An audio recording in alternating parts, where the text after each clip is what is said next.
thank you to all the this month in cyber faithful. We're going to spend this 30 minutes just kind of going through, we think it's probably good for as part of a cybersecurity awareness initiative. It could be just kind of cutting through the noise and recapping some of the things that have occurred from the past month up through yesterday even.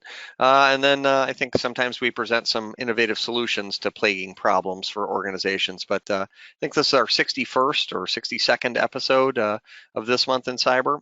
Doing it here on the last day of the month. Ironically, always the last Tuesday of the month we try to do it. On a more somber note, I guess thanks Samantha for all your years of service for us and emceeing This Month in Cyber. Unfortunately, we're losing Samantha to another organization closer to her home, and I think you've helped us run over 20 of these, so thanks for always being there for us. From an agenda perspective, we have just kind of tweaked the format a little bit. We're going to, present some things that we saw from the news that might be relevant and or interesting relative to security. Part of our, always sharpening the saw aspect of things, including, localized events from yesterday. We're going to talk about some things we've learned, right, as an organization, just things that we think are important as we learn from customer to customer, new methods that for protection, things of that nature. And so we've got some topics there. And then last, we'll talk about some vulnerabilities, some things that have popped up this month that we want to make sure you're aware of to make sure that your environment continues to be protected. And more, always add more. Always obviously try to frame things back to the cybersecurity framework, right? So sometimes we're talking about various methods of protecting or detecting or responding to items. Remember, we cannot protect everything, right? As much as we try, we do have to have plans in place for detecting the inevitable breach and and having a response plan organized, thought to paper, and tested. We'll talk a little bit more about that. So let's start with some in the news stuff you may have heard, especially if you're a T-Mobile customer. T-Mobile had a bad month, or certainly they've had better. They had a breach, they lost some data, they lost some customer trust. The hacker has gone on the web and basically said, well, their security is really bad, right? And so that's the headline.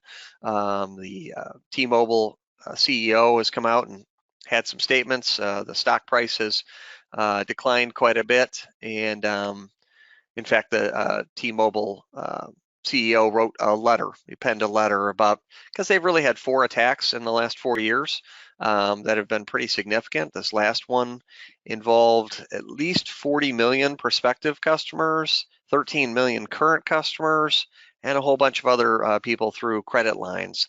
So we're looking at 50 or 60, 70 million people. Looks like it was a 21-year-old living in Turkey. Not a very sophisticated cracker or hacker, but he spent a week just trying to get in, found himself in, and then found the data and tried to sell the data to willing buyers on the social media channel Telegram. So CEO penned the letter. I guess the one thing I kind of took away from this is one of the is some costs, right? As we kind of look back at the costs, and these will be the costs for T-Mobile, and I will assume that with their revenue, something like this can be supported. But you're basically looking at $150 per record for the cost of the breach. That's according to the Ponemon Institute, which puts out a cost per record. That's an increase from $141 per record last year. So $150 a record. I guess I want you to kind of translate that to your own business. If you have 20,000 customers, right, you can do the math and determine, hey, we are protecting X amount of data. And ultimately, that's kind of how cybersecurity insurance works, is that oftentimes look at how many customers or active records you have. And keep in mind, this includes current and historical records that you're chartered to protect. But even sending out notifications of a breach can be $5 to $10 just for the notification services, legal services around that, as an example. So we'll take away that $150 a record. Just yesterday, unfortunately, DuPage Medical Group, this is hot off the press, if you will. I'm going to guess the C-suite at your organization does not want to get recalled from summer vacations for a headline like this. Doing the math with 600,000 records equals $90 million plus reputational damage. And it looks like in mid-July, they had a computer and phone outage for a week. Those that were using T-Mobile may have noticed, some of the impacts when they were calling accounting and so forth. But it was during that week that some unauthorized access occurred. They exfiltrated the data over 2 days. It included names, addresses, date of birth, diagnosis codes, and so forth. And they are offering credit monitoring, an apology, and so forth. So that's kind of the story with regards to DuPage. Ransomwares are not always paid in dollars. Okay, this particular hacker, and this breach actually occurred last month, but some of the follow-up for it occurred now. This was a large heist. $605 million was the money that was stolen. This was an organization called Poly Network. They integrate blockchains. So if you're trying to use Bitcoin at one provider and Ethereum or Neo or Ontology at other providers, this is kind of like the middleman network. And obviously you would think that, just like with these cryptocurrency providers, that the network for it would be lock solid and strong, but indeed 600 million gone in one day. Within a week, the person who had taken the money essentially gave $300 million back. And sometimes they want fame instead of fortune, I guess, is kind of the guess. So we are seeing that in an act of gratitude or perhaps exasperation, the Poly Network offered Mr. White Hat, as they're calling him, a job as chief security officer. So people are out there stealing away and also getting potentially future jobs that are lucrative for the purpose of protecting this organization in the future. This one's a little closer to home. I wouldn't say this is a security related. Well, it can be security related in that a lot of organizations such as yourselves use these solutions from Microsoft for protection. Microsoft effectively on March of next year has designs to raise the prices for the first time ever on a lot of their key suites, M365 suite, the Office 365 suite, both in the business and the commercial sector. So that, the business premium as well as E3. There are no changes for education or consumer products at this time, but I thought it'd be important to just kind of bring that news forward. And if nothing else, you have the links to that so you have ample notification. We're going to switch over from stuff that's in the news to stuff that's in the trenches. Brought my George Jetson up here in the kind of the treadmill, if you will. It's interesting to me in that the treadmill is ever always going, right? And new products are coming on the beginning of the treadmill or the conveyor belt and kind of falling off the end. The ones that are falling off the end or have fallen off the end include Windows Server 2008. And that should be of no surprise to many of you. It's in fact was January of last year when this occurred. But it would be interesting for you to note that we're aware of and helping customers. We have approximately 30% of our customer base has Windows Server 2008 in their environment. 30% of customers that we're aware of have Windows 2008 in their environment, totaling 120 plus servers that we're aware of that need to be dismantled soon. They're not getting security patches. They're not eligible for support through Microsoft. And no updates are being made, not only just security updates, but no enhancements are being made to that operating system. It really is a 14 to 16-year-old operating system that you're relying on for the security of the application sitting on top of it. Okay, we have a process for evaluating options as to where you could go. As an example, one of the places, Windows Server 2008, that's sitting in Azure actually gets free updates as a portion of your Azure fee. So you're entitled to those updates that are still available that presumably you're not paying for with an on-prem solution. That's one option. There are several others. Equally concerning, if you will, for us, SQL Server 2012 will go end of life or end of support next year in July timeframe. SQL Server 2012, approximately 50% of our customers are running SQL Server 2012 or earlier, meaning still some SQL 2008, 2005. We know of about 130 servers that are going to need some attention. So we're raising awareness with the customers that have of which we have knowledge, but likely this applies to the environment as a whole. It would not be surprising to look in your environment and see either Windows Server 2008 or SQL 2012, each which needs a plan. We have partners that are specialized in ERP and CRM apps that cross, manufacturing, healthcare, financial services, some of the applications, Sage, Dynamics, as well as, vertical specific applications.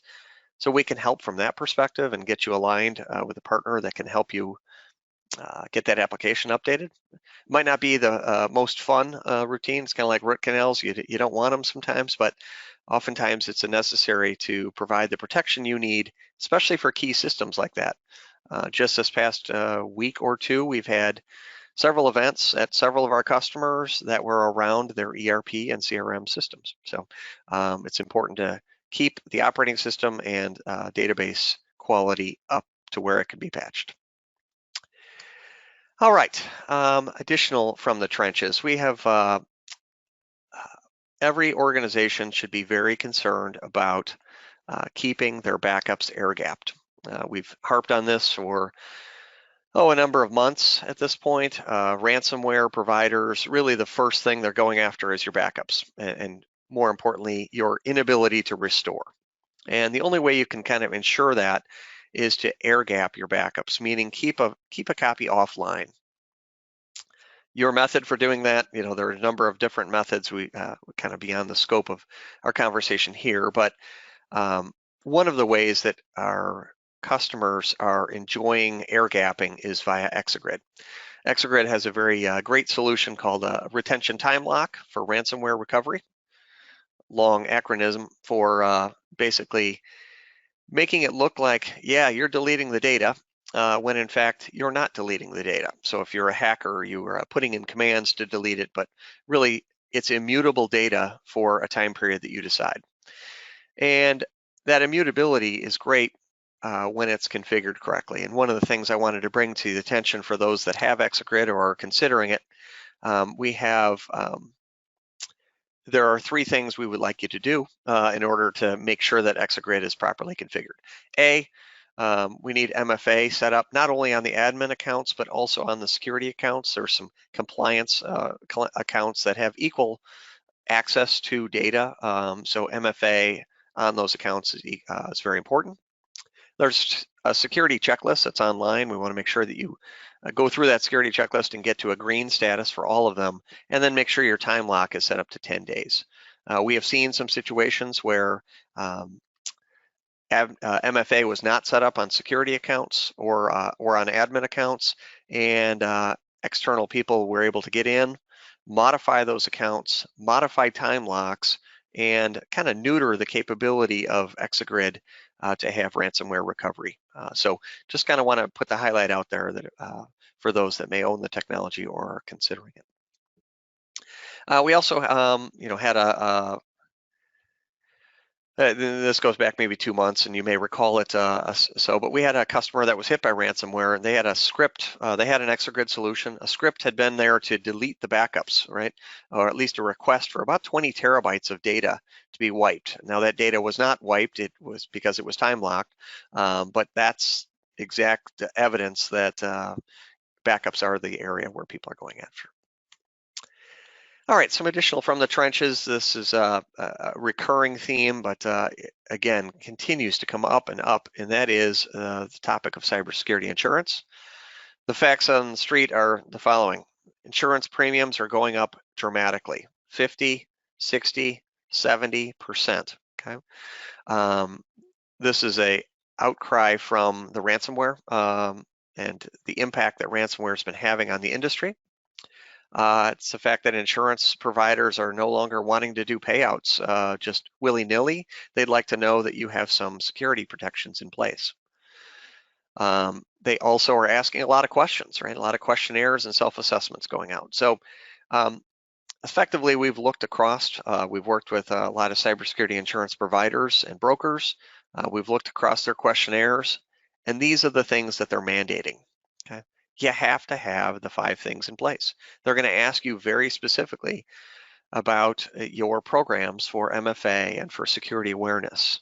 And if you don't have those, you know, the responses are going to range from "we won't insure you" to "sure, we'll insure you, and here's your price range." And it will be, you know, more expensive to cover cybersecurity insurance policies potentially than to actually implement the solutions and be able to answer yes to some of those solutions. So it really is kind of forcing the hand for some of those items. I'm going to put some additional items on the screen that also are being asked, and I guess equally, you know, are kind of mandated that you have some sort of response to these. But they're interesting in that they're very specific. They want to know how you patched your Exchange servers back in March, April, and May for what's called for some of the vulnerabilities called Exchange Hafnium. There's also some new names popping up now.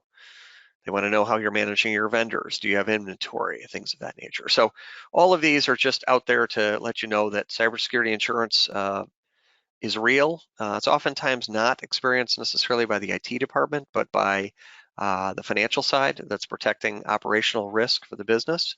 So this is an opportunity for the business side and the IT to kind of get together and discuss cybersecurity insurance renewals, what you can do to you know, put your best foot forward in that space.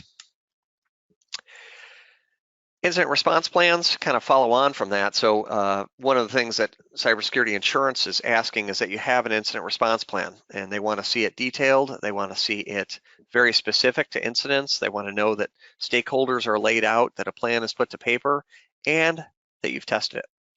So we've got some nuggets that we've kind of provided in the past, right? Some tips as to how to modernize your IRP plan, which is the link there.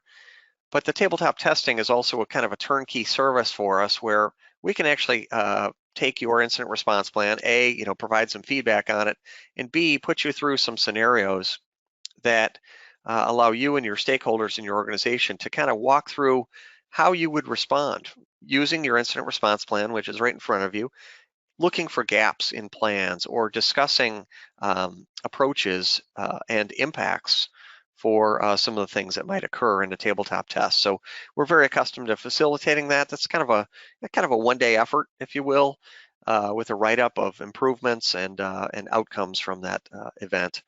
But some of those situations might include ransomware, business email compromise. We could pretend to drop USB sticks in your lunchroom in a fishbowl, and you know, have some malware on there, and you know, a lot of employees might think it's a marketing thing with your logos on it and so forth, but really it was put there by some evildoer who happened to be dropping by. Little less relevant today, obviously, with a lot of the remote work going on, but there's a lot of scenarios that can go on.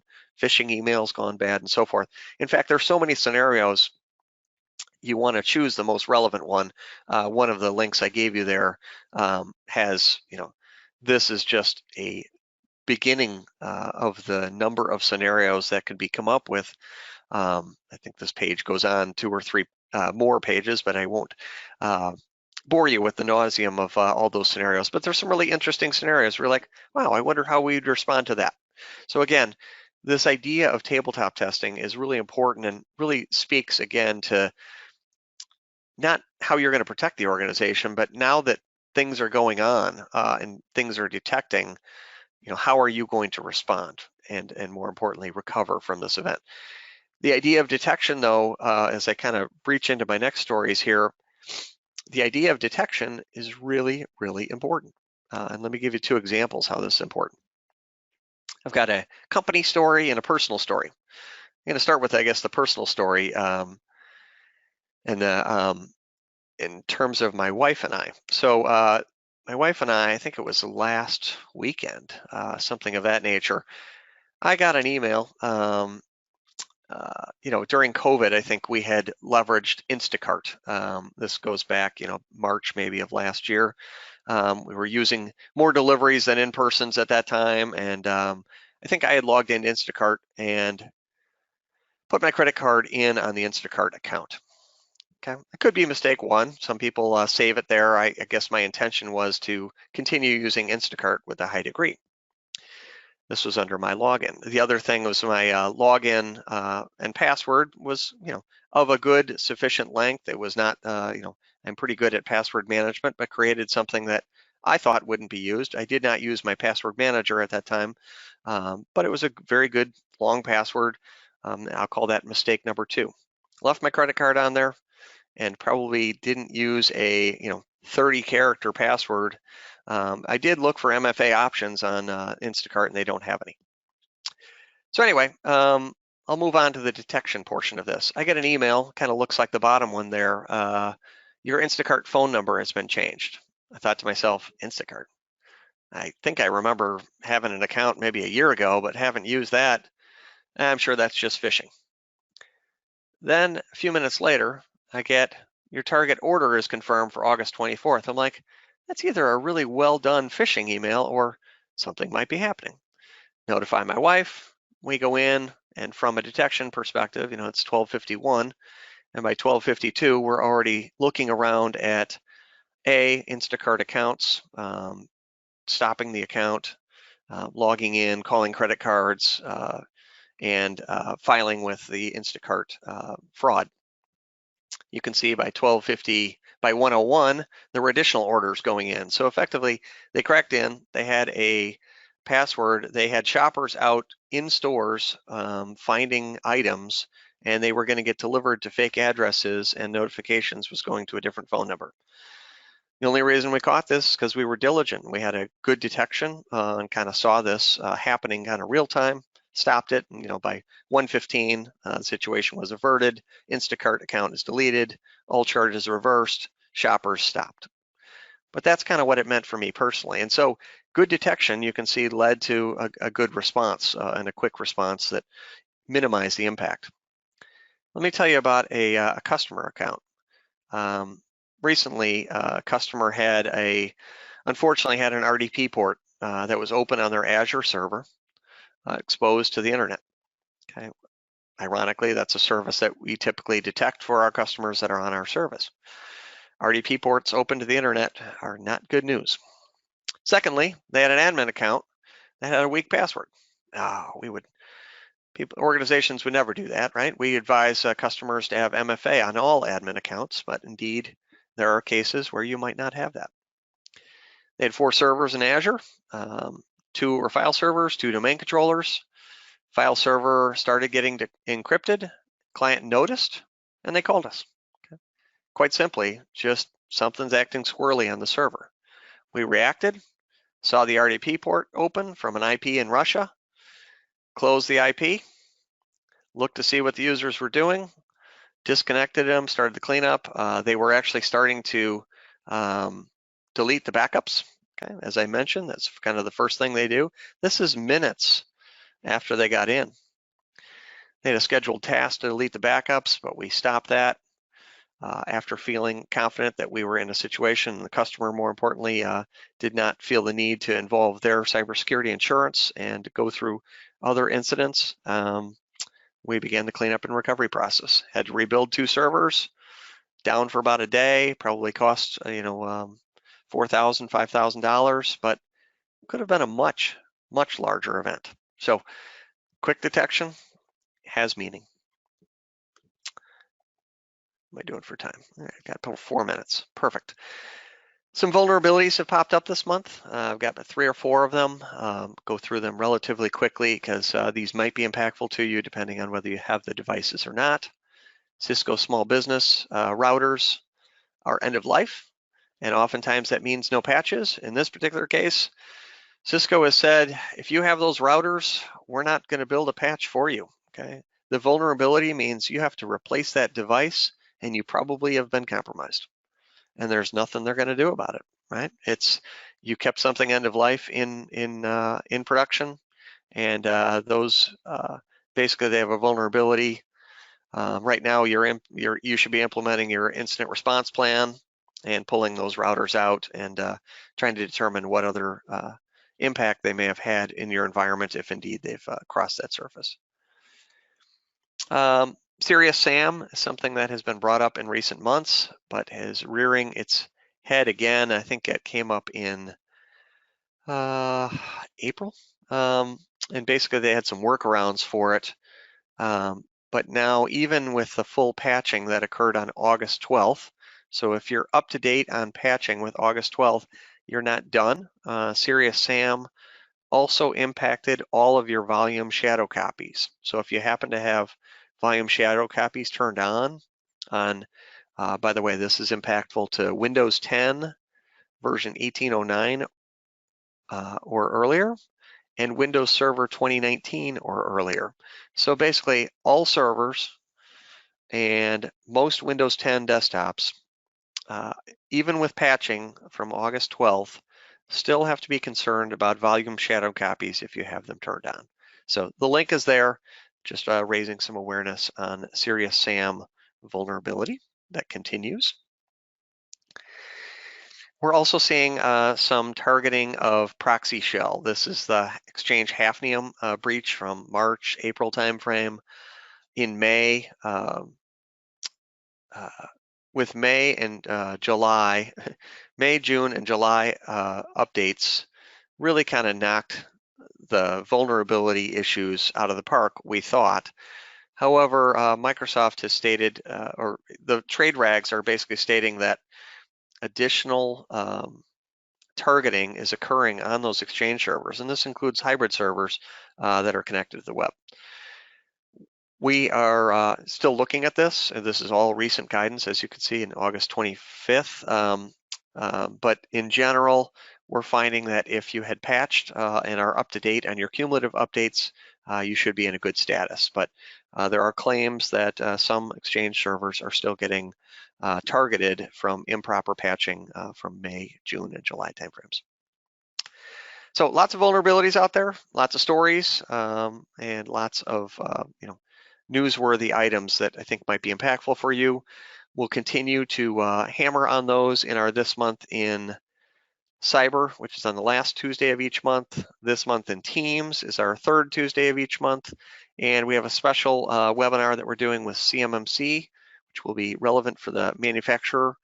About 27% chance that you'll need to adhere to the CMMC metrics in the next couple of years. So if you aren't aware of it, if you're a manufacturer, the process for getting CMMC compliant is about 9 months, possibly greater. So you'll want to get started before your first contract comes across that says, are you CMMC compliant? And you want to participate but can't because you haven't gone through the compliance regimen. So listen to that webinar and maybe get started with that. We also have some blogs we've put up, one of them being about CMMC and getting started. So maybe read that blog as a starting point. We've got some other blogs. I want to make special note of the fact that this month is our 40th year of celebrating being in business and helping customers kind of with their journey. So we're happy that we've been able to transform and keep meeting the needs of customers year over year for the last 40 years. We actually opened our doors the day or the month that the PC was actually introduced. So a long time coming, and certainly happy to have been serving the needs of customers for that long. So with that, Samantha, I certainly will take any questions, but why don't we can, if there's any questions out there, great. Otherwise, that concludes the This Month in Cybersecurity for August.